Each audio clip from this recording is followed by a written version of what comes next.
That's right, absolutely. Fortunately, this was a number of years ago, and the councils in this situation weren't quite as strict then. No. And he was lucky because he had done a good job. But anyway. So if you got someone else to do it for you, you wouldn't assume that they had applied for approval on your behalf, would you? Because it would need your signature, so they couldn't have done it without you knowing about it. Generally, with building contracts, you sign that they're going to do all the... Yeah, the builders would normally take care of that.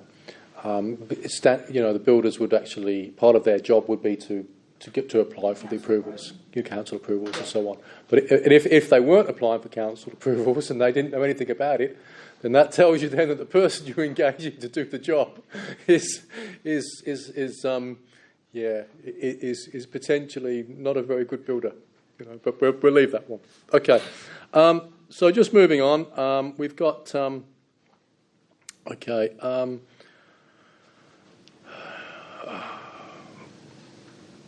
all right, number 12, PPSA. If there's any chattels on the land subject to a security interest charge, the vendor should provide a written release from the charge at settlement.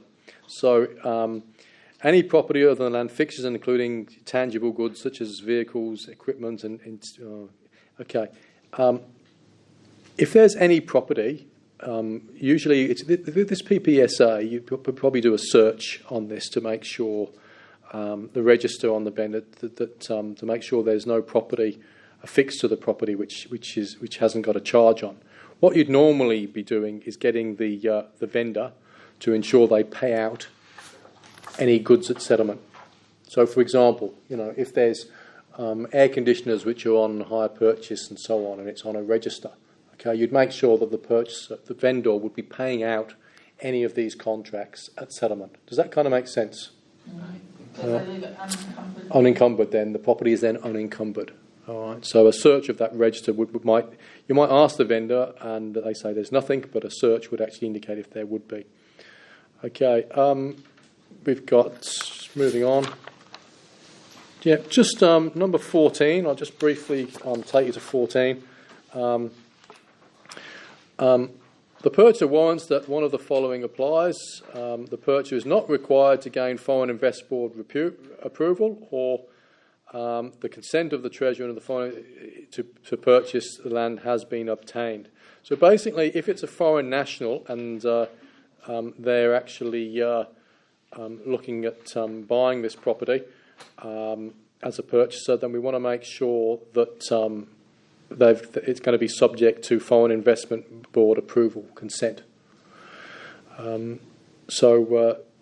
Importantly, if there's any issue that the purchaser is not an Australian citizen,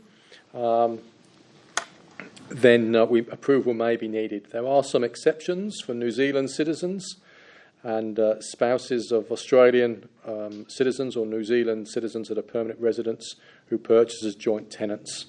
But essentially, if it's a foreign person purchasing, then we want to make sure that this contract is subject to Foreign Investment Board approval. Is this also affecting UK citizens? UK citizens would also have to apply. Yeah. Okay. Yep. Okay. All right. I think that's the main. You still awake on me? Yeah. Yeah. Okay. All right. That's really the main things which I wanted just to go through. It's not the most riveting thing. Next week, what I will be doing next week is I'll be giving you some revision again on some legal aspects again. So the first half an hour or so, I'll be getting you to do some questions again. And then the second half of the lecture next week is I'll be giving you an exercise on filling out a contract for the sale of land. And I'll get you to practice at filling the contract out. All right. Okay, now you can... any questions before I let you go? No? Okay, well, you can stampede for the exit. And I'll see you next week. You'll be doing the exit. It'll be more practical for you next week. All right. Good night, everybody.